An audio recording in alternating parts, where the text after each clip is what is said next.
All right. Hello and welcome, everyone. My name's Christy, and we are thrilled tonight to have a special guest with us, Dr. Tanya Dempsey.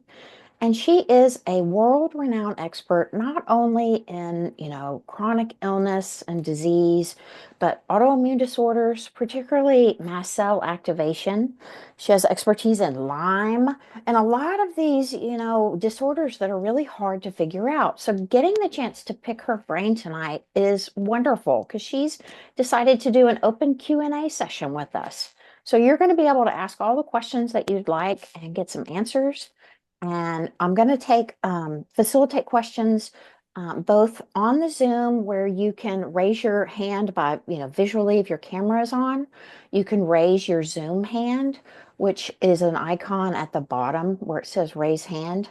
Or you can put a question in the chat and I'll get to those after we've done all the sort of live questions. But Dr. Dempsey is the founder of the AIM Center for Personalized Medicine, where she does functional and integrative medicine and helps people kind of get to this root cause of why they're sick. And so she's really an ideal person to serve the EDS and, a lot of people in our community, help them finally get to answers and, try some combination of, you know, holistic medicine, Western medicine, and some things like that that might be able to get you feeling a little bit better. So we're really looking forward to talking to her tonight. And again, thank you, Dr. Dempsey, for being here. Yeah, my pleasure. Yeah, first, before we get started, I wanted to give you the chance to talk about a project that you've been working on with a lot of other mast cell experts, the new film that's getting ready to be available. And I'll let you tell more about it. Yeah. Yeah, well, the I guess it's being released premiering February 27th, I believe. So it's coming up next week. It is I think the working title is Stealth Syndromes. And it's really about, what we're calling the triad, right? Or what a lot of people call the triad, which is MCAS, EDS, and POTS or dysautonomia. And our goal, so there are a number of us have been working on the project. We have Dr. Lenny Weinstock, who's a GI doctor in St. Louis, who has an interest in MCAS and the triad. We have Dr. Linda Bluestein, who I know you know, and she's a pain specialist. She comes from a background in anesthesia, but she deals with EDS is her primary focus, but of course with NCAS and POTS in the mix. We all deal with all those syndromes, right? But from slightly different angles. And then we have Dr. Lawrence Kinsella, who's a neurologist in St. Louis, who also has an interest here, and myself and Jill Brook, who is a patient, an advocate, a nutritionist, a researcher, um, an author, and she's published with many of us in papers. She wears many hats, and we're very lucky to have her. She's my co-host on my podcast, Mast Cell Matters. And the host of the Potscast podcast. So anyway, we have a great team. We've been working together on this project now for a couple of years. We actually, Dr. Weinstock and I were like the first two who started, kind of jokingly at a mast cell meeting. It was our second mast cell conference that we held in 20. That would have been 20, probably 19. Um, and we started sort of joking about it was kind of joking, wouldn't it be great to make a film? Wouldn't it be great to get this out into the public eye, and we had sort of shopped around a little bit, talked to some filmmakers, but we really didn't know how to get it off the ground. And then LDN Research Trust, I guess a number of years later, Dr. Weinstock was at a conference, and LDN Research Trust and Linda Ellsgood, who is the founder, started sort of brainstorming with Dr. Weinstock, and then he pulled me in, then we pulled everybody else in, and they said, look, we can help you get this off the ground. This is a really important project. And it's not just about the use of LDN, right, which they recognize. It's really about like what do we need to, how do we need to educate people? What do people need to know? And I think the film, while I suspect that a lot of people interested in the film are people who either have MCAS themselves or EDS or POTS or all of them, or they have family members, right? But my hope is that it starts to reach a bigger audience as well. And we hope also that we get an audience from other medical professionals because they're the ones who really need to know this stuff. Right now, the patients are teaching the medical establishment, right? Listen, I love learning from patients. I learn every day from my patients, and I am so grateful for everything they have taught me. But unfortunately they suffer, right? And that's why I learn from that. But there's so many doctors who are not listening, are not understanding, are not, realizing what is, so important about these syndromes, right? They're sort of, sometimes they're invisible, right? People look okay on the outside, in the inside, right? Their joints feel awful, their body feels awful, they feel like they're falling apart, but on the outside, right, everyone looks at them and says, "Oh, but you're fine," right? So this film is what we hope is to show people that yeah, you can look fine on the outside, but on the inside, there are these important processes happening that we need to understand better, that we need to find better treatments for, that we've got to raise research funds for, because this is really, I think, potentially an epidemic that we don't even realize. I think there are going to be more and more people who are going to be struggling with these syndromes for lots of reasons, and we can talk about that. So, in any case, I'm excited about getting this film out, about raising awareness, and yeah, that's I think the gist of it. Yeah, I know, as people in the community, I have all three and to varying degrees, and that's pretty common. Yeah. So, you're sort of like battling on one diagnosis and then, you have like a flare in another area. So it's kind of a never-ending Mhm. quest for information. And so when there's something that's particularly, easy to consume, like a film, with a lot of experts speaking to this topic. And I know, Dr. Larry Afrin has been one of the people that has supported this project, Yeah. so the credibility that you're going to give to the other people in the medical community to step up and pay attention is really critical. So, like you said, patients are forced to kind of, I call it, like they have to DIY their own doctorate degree to figure out what's wrong with them. And it's a really hard process. But we find each other and we find groups like this and we come together and we seek and share answers, which is beautiful. But there's no there's no like single one pager that we can walk into a doctor's office and go, this is me. Will you pay attention to me now? So I'm hopeful a lot of good things will come out of the film. And thanks for sharing about that.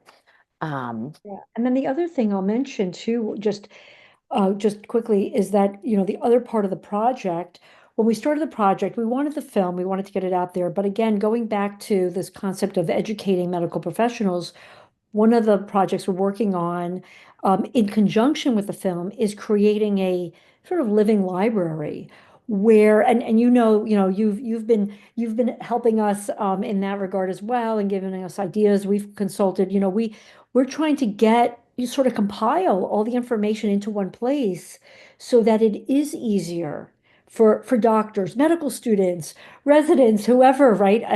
In my mind, it's really the younger generation that I hope is going to start to like become more aware of this and then, transform medicine, right? That's my hope. We'll see.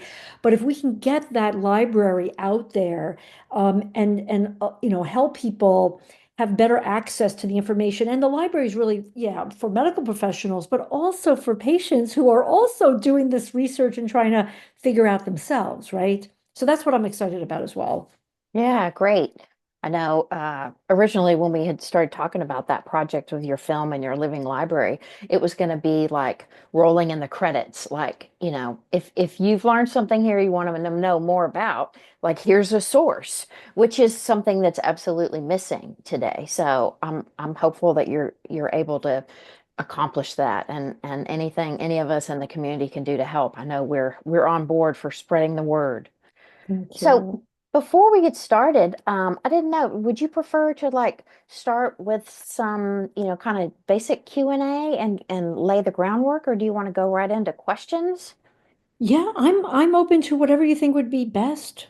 Okay, well, I'm happy to, open it up for questions if you want to turn off your or turn on your camera and your audio and raise your question or Yeah. ask a question. Feel free if you'd like to raise your Zoom hand or in the chat, and I'll try to facilitate that. And while we're waiting, I've got a few questions that we could get us started while everyone's starting to think. But, Okay. some of the topics that Dr. Dempsey is, an expert on is things like thyroid and hormones and all the endocrinology and metabolic things and how they all come together and play across these multi-systemic disorders. When you have like mast cell and that's an inflammation in different areas and crossing the body, so it's sort of a great opportunity to have a chance to talk to someone about, why is this happening this way? And what can we do about it? So while you're thinking of your question, I'll go ahead and start with, Yeah. I know a lot of people are particularly interested in mast cell and MCAS information because it's frankly it probably the least available disorder information. There's growing libraries of EDS, and the Yeah. dysautonomia community is getting more recognized from long COVID and the funding and things that are coming to that. So I'm going to focus my questions here in the beginning on MCAS, if that's Yeah. okay. Yeah. Yeah, absolutely. So, just in terms of diagnostics, this is a hard question. Most people don't understand. Yeah. What are the most like reliable tests for diagnosing MCAS? And then, well, I'll let you answer that, and then I'll do the follow-on. Yeah. Yeah. So, yeah, testing is not a perfect science, unfortunately, yet. There are a number of tools that we have to assess whether a patient has mast cell activation syndrome. Basically with mast cell activation syndrome, the the core problem is really that the mast cells are dysfunctional and releasing various mediators, cytokines, chemicals. And so in order to confirm a diagnosis, you're looking for those mediators, cytokines, et cetera, right? So we can look for them in the blood. We can look for them in the urine. And, that's, primarily what we try to do. We can measure histamine. We can measure histamine in the blood and in the urine. We often do random and 24-hour urine analyses. And again, there are a number of things we can test for in the blood. The problems are there are several. One is that many of these mediators are very heat sensitive. We say they're thermolabile, so really sensitive to temperature changes. And so the collection of the sample of the urine has to be very, very carefully done, and the urine sample has to be on ice at all times. And you could be doing everything perfect, but the specimen gets to the lab and the lab tech leaves it on the counter after you've so diligently kept everything cold. And then I have patients who, tell me, I saw the tech, leave it outside in room temperature for 10 minutes, and oh gosh, probably the mediator's gone and you're not going to find it.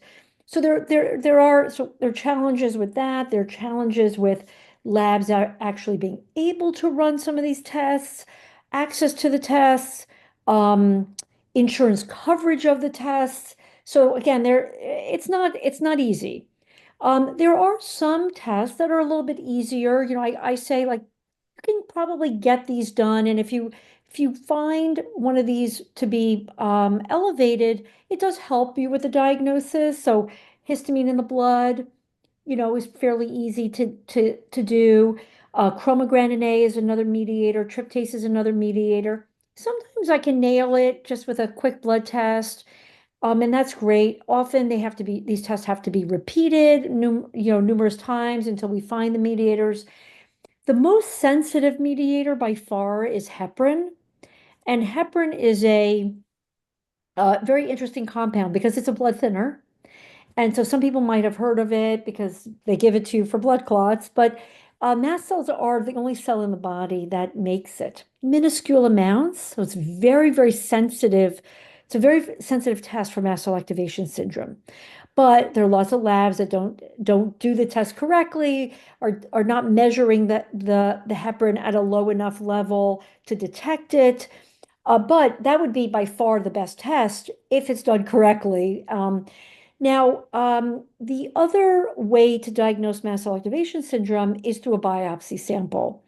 And what I have found is actually this is probably the way I diagnose majority of patients these days, because many of my patients have undergone some kind of endoscopy or colonoscopy. Not across the board, but I would say that by the time they've come into my office, they often have some GI symptoms. There's often a GI doctor who has, suggested that they get scoped. They're often told that everything is normal. And then what we'll do is we'll request a block of tissue. And believe it or not, the labs, the pathology labs have to hold that tissue for a certain length of time, usually like 7 years or something. So, and sometimes longer, depending. So we can request the sample. We send it to a pathologist that we've been working with that is very familiar with doing this special staining called CD117. The CD117 stain is very specific for mast cells. And then the mast cells, light up basically, and then they can count them. And if you see more than 20 mast cells per high power field, so like 20 mast cells in like one section of the biopsy, that is a point of sort of laboratory data to support the diagnosis of mast cell activation syndrome. And many patients have, 50 or more, and then you know that there has to be a mast cell problem. So that's sort of I don't want to say easy, but if a patient's undergone testing already for this, we can certainly do that. So there are ways to do it. But one thing I will say is that I've sort of changed my stance a little bit on the importance of making a diagnosis. So I would say is this. I would prefer to be able to do the testing and get somebody a diagnosis because having a diagnosis helps the patient deal with doctors, emergency rooms, and other things that in the medical community they have to deal with. So having a diagnosis gives credibility, validates what they're going through. But sometimes it's hard to make the diagnosis. And I used to be sort of, yeah, a little more rigid about, yeah, we need a diagnosis, but before we move on. And now I sort of say, look, even if we can't make a diagnosis, if clinically it seems very likely that somebody has this, especially in patients who have those other disorders that sort of go along with mast cell activation syndrome, like hypermobility syndrome or EDS or dysautonomia, right? The chances are pretty high that they're going to also have mast cell activation syndrome. I think it's worth trialing treatment, even if we can't make the diagnosis, because it can make such a huge difference in their lives treating it. So I kind of say, yeah, try to do the diagnostic stuff, but along the way, yeah, give it a, give these other treatments a shot because you never know. Yeah, yeah. Great explanation. I know, a lot of us just think, oh, it's a tryptase test, and it almost always comes back normal and we get shut down. So it's great to know there's these other options that we could look at that maybe our regular providers don't know anything about. So that's a wonderful answer. Mm. So, mast cell, it is an inflammatory response. Um, how is it that a medical person like yourself can discern, the mast cell versus the inflammatory response? In other words, I guess what you're asking is, how do you know it's not some other inflammatory condition? Is that kind of what you're, Yes. yeah. We get bounced around. And, Yeah. this one sends us to the rheumatologist who runs the Mm. rheumatoid, the RA tests and the ANA, and it comes back, well, you're inflammatory, or you have, and, we just get sort of bounced around. So my question is, do you have any sort of guidance for us to Yeah. navigate that journey? So what I would say is Dr. Afrin and I published a paper a couple of years ago now, where we sort of talked about how mast cell activation syndrome can cause the development of autoantibodies or other antibodies, mimicking antibodies. What I mean by that is that it's very common for mast cell patients to have positive ANAs, positive rheumatoid factors, positive thyroid antibodies, and not really have the manifestation of the diseases that those antibodies cause. So they have an ANA, but they don't have lupus.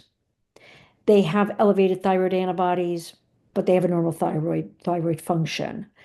Um, and so, what we're seeing is that the mast cell is interacting with other parts of the immune system, sending signals to the cells that make antibodies.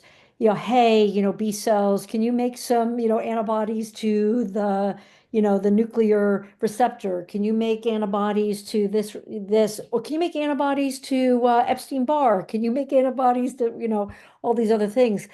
So my feeling is really that I think that MCAS is actually the root of a lot of the inflammatory processes we're seeing.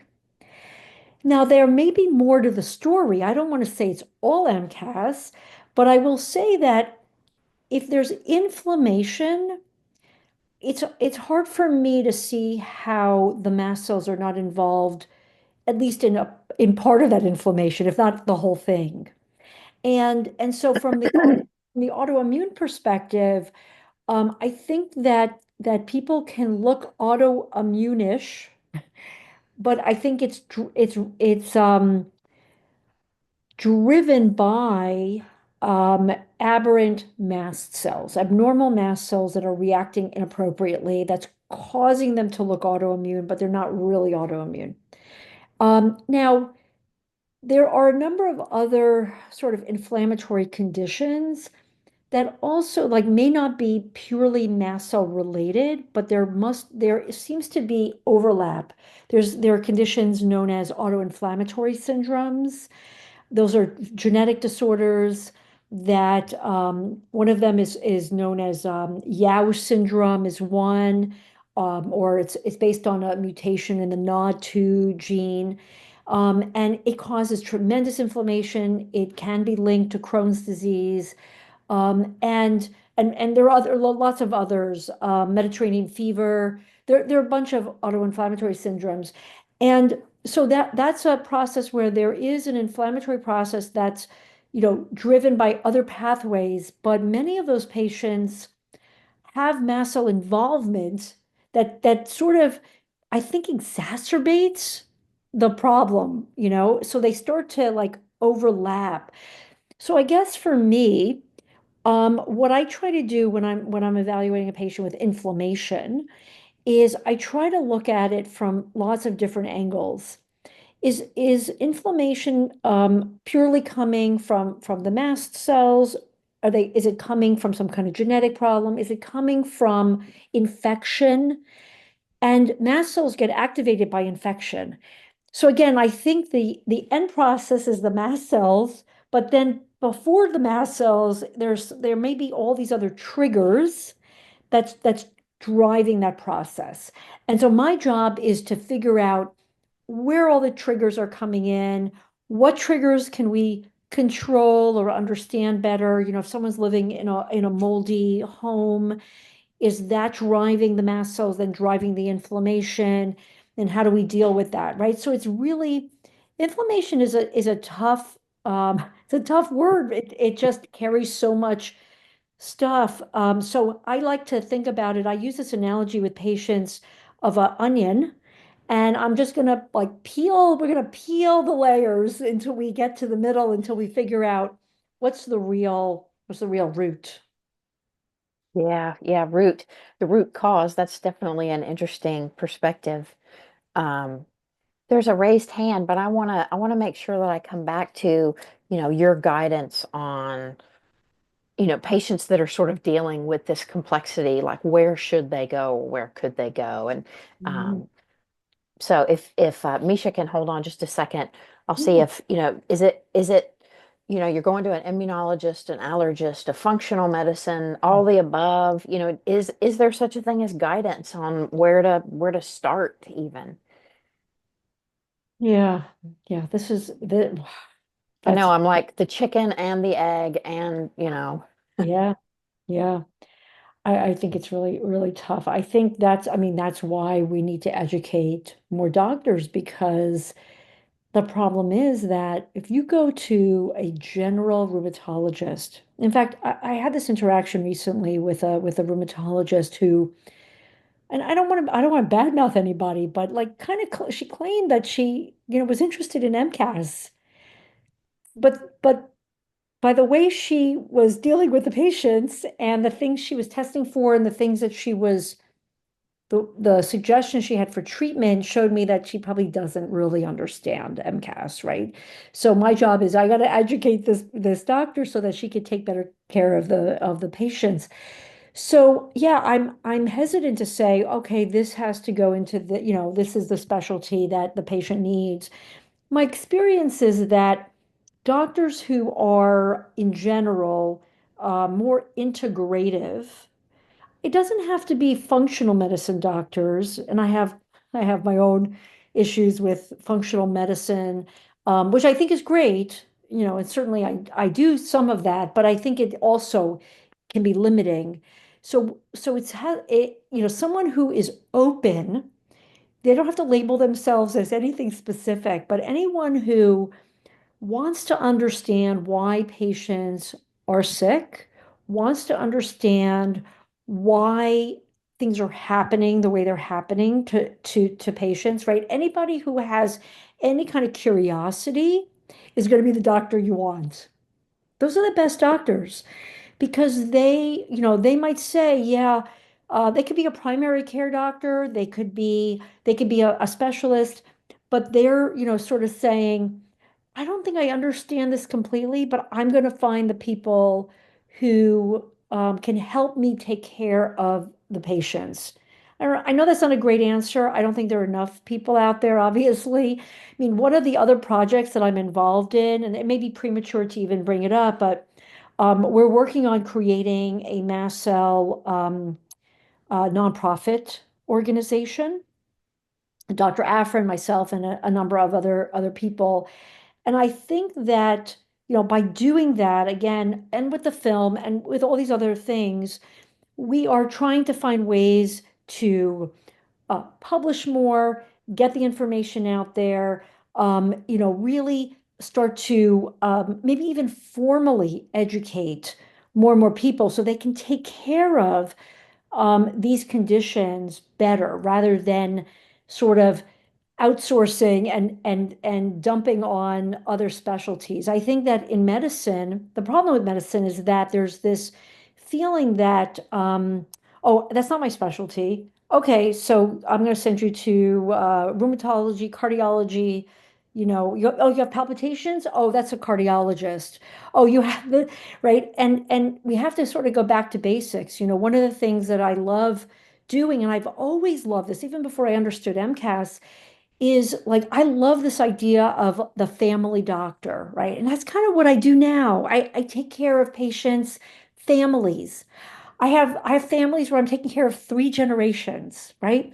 Because which really helps me a lot because I understand the genetics, I understand the the family dynamics, right? There's so many things.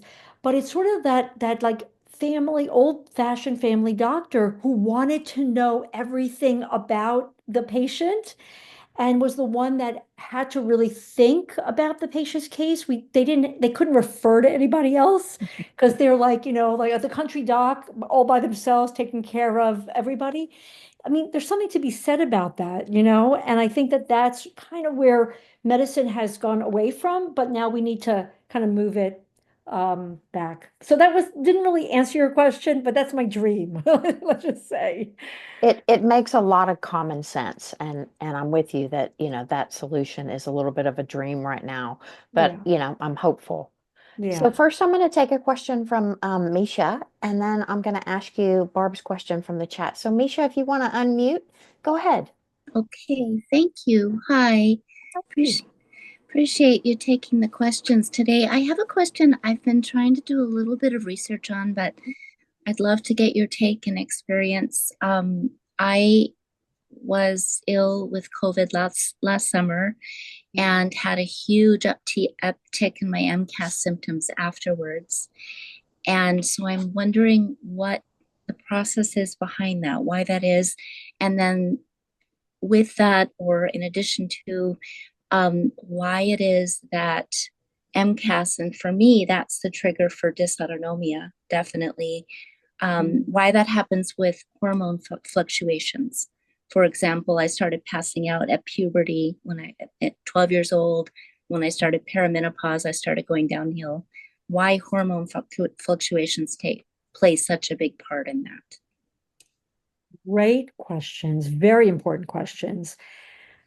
So I'll start the first part. So I guess again, without knowing your whole history, what I would say is that your experience is unfortunately kind of common now. We're starting to understand that a lot of patients who have more residual symptoms after COVID probably had pre-existing mast cell activation syndrome to some extent. And COVID is bringing it out. And so if we think about it this way, the mast cells, the job of the mast cell is to fight infection, actually, and to help deal with the environment. Evolutionarily, there's some research to suggest that mast cells were probably like really meant to fight like parasites. Like when we were, prehistoric, tens of thousands of years ago, mast cells, or hundreds of thousands of years ago, mast cells were really, our defense for that. So, a virus like COVID comes on the scene, mast cells are supposed to help fight. They're going to also engage other cells in the immune system. Like everything's going to come out and start to fight. Now, in patients that don't have pre-existing MCAS, what seems to happen is that they get faced with this virus. Everything, goes crazy and fights, and the mast cells release the cytokines and chemicals, and the other white cells also release chemicals.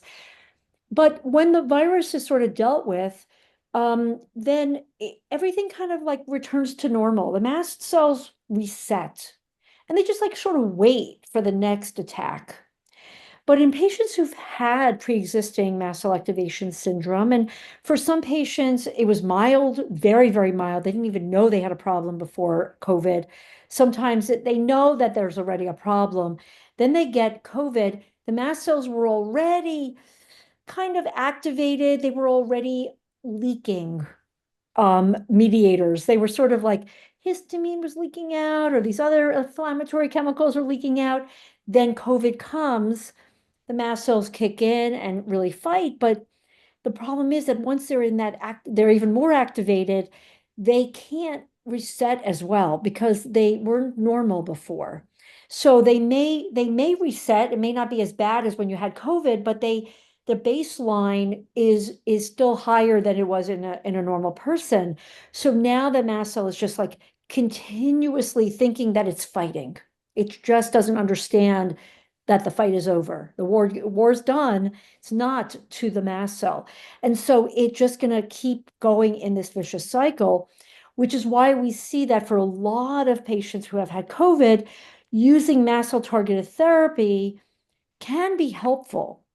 Now, the other piece of it, which is a little bit controversial, is that maybe there are other reasons why some mast cell patients and other patients in general continue to be sick. And maybe it's because there's residual spike protein, or maybe there's something residual that the immune system is still fighting. So it's not that abnormal, maybe the mast cells are not really that crazy. It still sees something there that that shouldn't be there, and it just keeps fighting, right? So I think that that's part of the uptick in mast cell symptoms post COVID. Now, one of the things we know about mast cells, and I've actually, I'm trying to think, I think we did a podcast recently on my podcast is Mast Cell Matters, and we did a whole thing on hormones.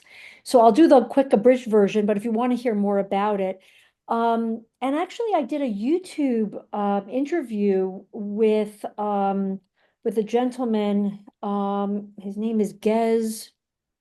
I'm blanking on his last name. He's a big advocate for COVID patients, and we did a whole thing on hormones also. So mast cells have lots of different receptors on their surface, and they have lots of mediators that they can make. And that's how they read the environment. So there are various things that can actually like bind to the mast cell and send the mast cell a signal. So that's why there's some people who, let's say, are allergic to something, or they're having a reaction to something in the environment or a food. That reaction is happening because the immune system, let's say, sees that, then binds to the mast cell and says, hey, this is a milk protein, not good. Please, react. There are lots of hormone receptors on the mast cell as well. And so not only is the mast cell reading the environment and looking for viruses and looking for bad things, but it's also reading fluctuations in the internal environment. And so it's classic for mast cell patients to have an uptick or maybe even presenting when they're going through puberty, sometimes a few years before the onset of their period, sometimes right at the start of the period. Perimenopause is another very, very difficult time for a lot of women. Pregnancy or post-pregnancy can be a very difficult time also. Anytime there are fluctuations of hormones up and down, that could be very problematic. And what it looks like is that the research is suggesting that estrogen is a activator for mast cells. So that and not just any estrogen, it's sort of like the change in estrogen. So if your estrogen is going up and down, depending on where you are in your cycle, that's really irritating to the mast cell, right? So PMS, PMDD, all those things that women deal with, cramping, pain, endometriosis, you name it, those are all linked to MCAS disorders or an MCAS problem. And many of them are sort of rooted in changes and fluctuations in estrogen. Progesterone might be more mast cell stabilizing. Now, there are always nuances here, right? So I have to be careful, right? It's not always like this for every patient, but I would say that in general, progesterone seems to be mast cell stabilizing. And that's actually a tool that we sometimes use. That's sometimes something I'll give to women who are having a lot of mast cell symptoms that seems to be very linked to their cycle or to fluctuations in hormones, sometimes using progesterone to calm things down can be helpful. Testosterone, so mast cells have estrogen receptors, progesterone receptors, testosterone receptors. Has receptors for thyroid, has receptors for cortisol and a cortisol releasing hormone. You name it, mast cells have them. So they have actually hundreds of receptors that we know of, probably more that that we don't even know of. So testosterone is an interesting thing because there are some studies that suggest that testosterone may be anti-inflammatory, might be mast cell stabilizing for some people. For men, I think it's very mast cell stabilizing. For women, it's a little bit could go either way depending on the woman. Okay, I have seen it be very, very helpful. And for some women, the testosterone is a thing that stabilizes their mast cells, and others, testosterone is not necessarily, great for them. And again, everybody is different. But the hormone piece is, yeah, is really for a lot of people the major trigger for them. And figuring that out, figuring out the why behind it, figuring out if you intervene via the hormone piece, or if you intervene via another route. So for some patients, I can stabilize their mast cell using another mast cell therapy, could be LDN, could be ketotifen, could be antihistamine. Sometimes doing that actually helps the hormone piece too, right? So everyone is different, and we just have to figure out how to get in there. But that's why you noticed that your mast cell symptoms are worse during certain times in your life. Does that make sense? That makes so much sense. Thank you so much for that explanation. I'm going to check out your additional information. Appreciate Great, it. great. Yeah, thank you. To get to Barb's question in the chat, her question is, why do thyroid nodules form? And can anything be done to reverse them? And so as part of this, when you discuss this, you know, if you can, if it's appropriate, discuss how autoimmune disorders of the thyroid, like Hashimoto's and things, kind of come into play, and then nodules can form, so like that cycle of what happens to thyroid hormones and glands. Yeah, right. So I think there are multiple pieces to answer this question, right? So what I'll say is that masts, if we just look at it from a mast cell perspective first, mast cells are they're basically, like, I would say, three themes that mast cells sort of present as, or mast cell disorders present as. Inflammatory or inflammation is number one. Number two is, I would say, plus minus allergic phenomena. I say plus minus because you don't need to have allergic symptoms to have MCAS, but you might have allergic symptoms and have MCAS, plus minus. And then plus minus abnormalities in growth and development. And what we mean by that is that mast cells, normal mast cells, are involved in growth, development, healing. Um, they're involved in bone health. They're involved in wound healing. They're involved in, believe it or not, implantation of embryos. They're involved in a lot of, like, tissue recovery. Now, when mast cells are abnormal and they're releasing these chemicals and these chemical mediators and causing inflammation, they can do the opposite. They can cause growths that are abnormal, nodules, cysts. I've seen things like lipomas, thyroid nodules, ovarian cysts. There are lots of different things that the mast cells may be involved with or in. So that's one piece. Now, thyroid nodules sort of a little more complicated because I think that there's a mast cell component to this, but there may be an autoimmune component, which the mast cells are probably linked with. We know that, as I said earlier, that mast cells may be causing some of the autoantibodies we're seeing, and thyroid antibodies are an autoantibody. It's an antibody against self, against the thyroid. But there may be other things that are driving that autoimmune process. It's not just mast cell. But anything that sort of is attacking the thyroid can cause the thyroid to overwork, underwork, can cause it to form nodules, can cause it to form cysts, can cause it to form even cancer.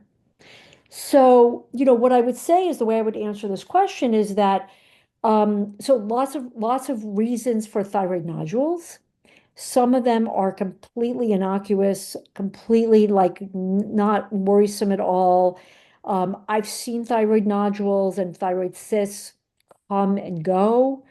I certainly have seen some correlation between mast cell targeted therapy and controlling the patient's symptoms and resolution of some nodules. I had a patient who almost had thyroid surgery to remove the thyroid nodule, and I actually was going to remove actually half the thyroid gland. And I said, "No, just hold off. Let's just see what happens when we do some stuff." And we treated it, and then the thyroid nodule stopped growing. And then the endocrinologist said, "Oh, okay, actually it's okay. Let's just keep it, we'll just keep watching it."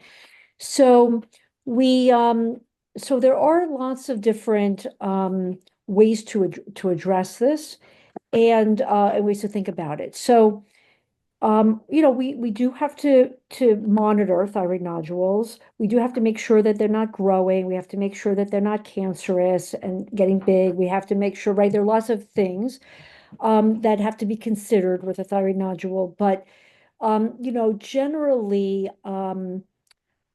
there may be ways to reverse or control depending on what the root cause is. If I have somebody with Hashimoto's, which is the elevated thyroid antibodies. And I think it is a true Hashimoto's, and I think the thyroid is absolutely being attacked by controlling that process. And we could talk about what we do to try to control that process. Yes, then the thyroid nod you can stop the thyroid nodules from forming.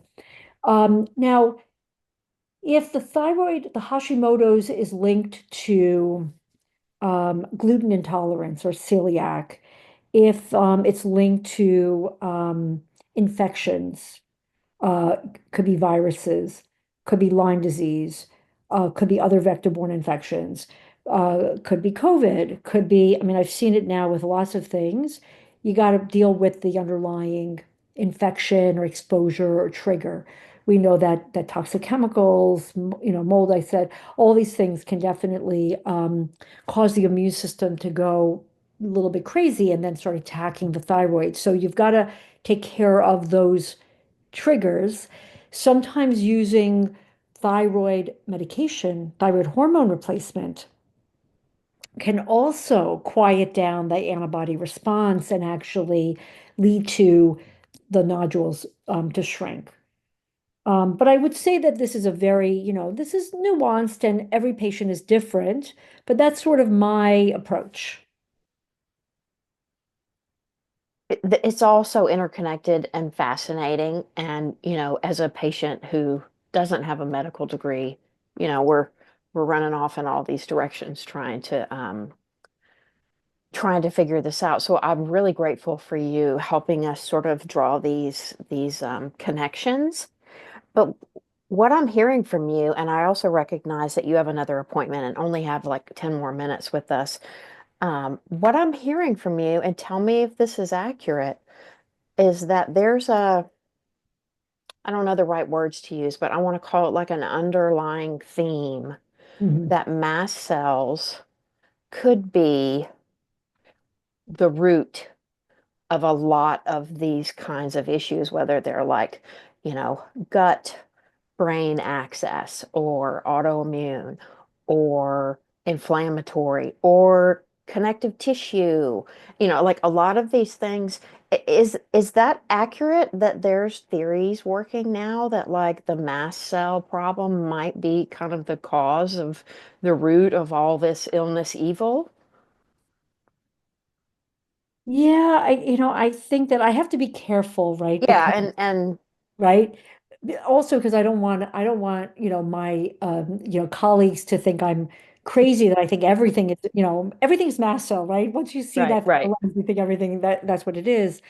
But I would say that it's hard for me to not see how mast cells are involved in these various issues, whether it's long COVID, whether it's inflammatory bowel diseases, whether it's or other GI issues, SIBO, whether it's related to the connective tissue issues of EDS or related to the dysautonomia. We can talk about how the mast cells may be related and all those things, right? It's hard for me to not see how the mast cells are involved.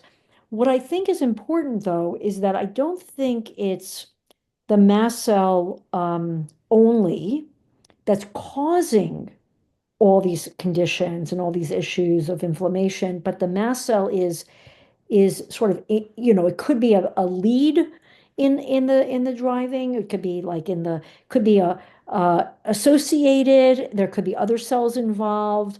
I think we're going to find with more research that there are other cells that are intimately involved with the mast cell that probably are also making the situation worse.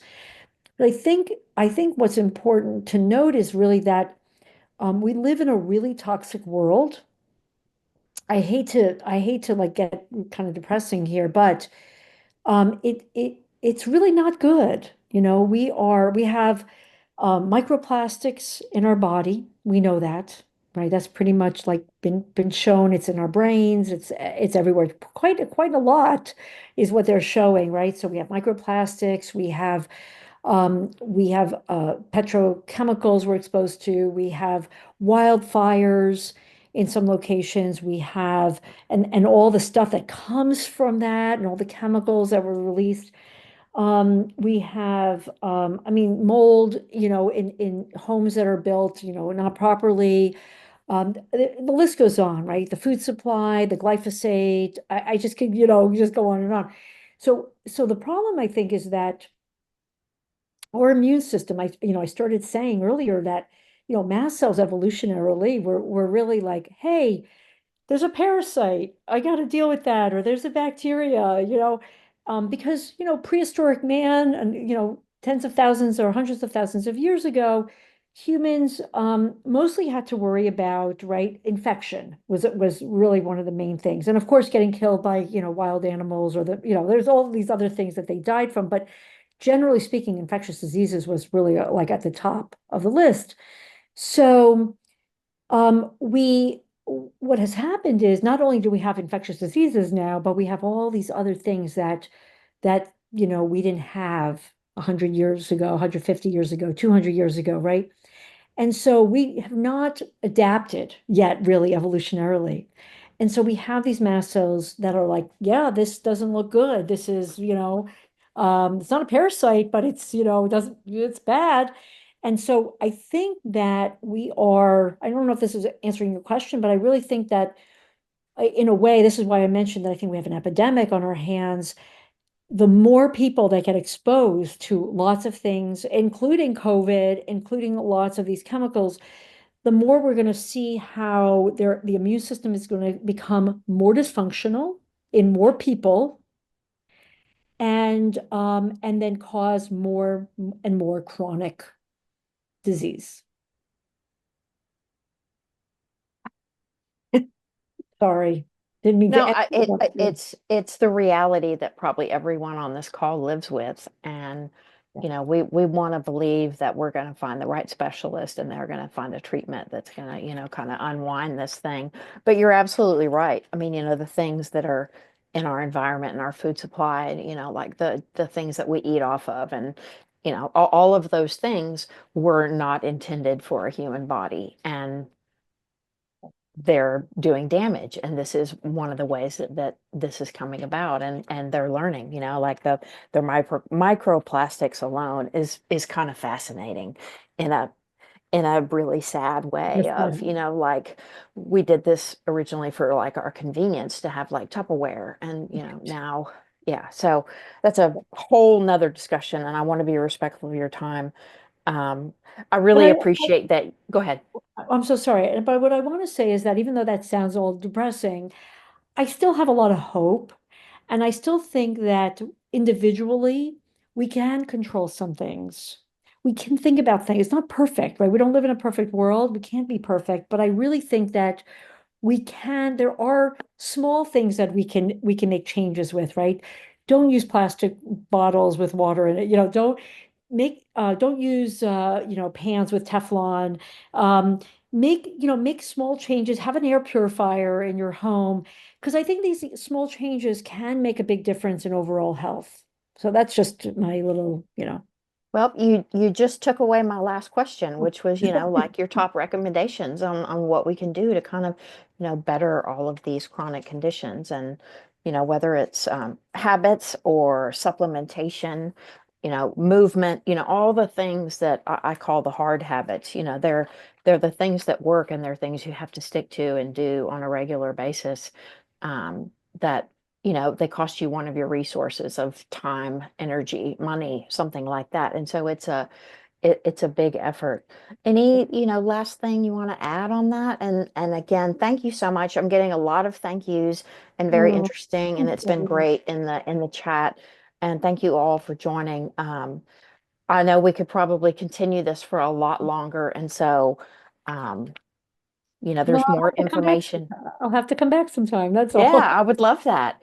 And I put in the chat the link to the film. And Dr. Dempsey is at, the AIM Center, which you can find online. And when I share this out, I'll make sure I put those details in the like notes. And anything else you want to add? Again, thank you so much. Thank you. And thanks for having me. And I guess, I'll just end by saying that, keep looking for answers. I think that the answers are there. I live by that, thinking about it all the time. I say to my patients, we're going to find it. Let's just keep going. Do the research, try to find the right doctors to partner with. Because I do think there's a lot of hope. I think that quality of life can improve dramatically when you find the right path, right? So I want people to have hope, because I do. Yeah.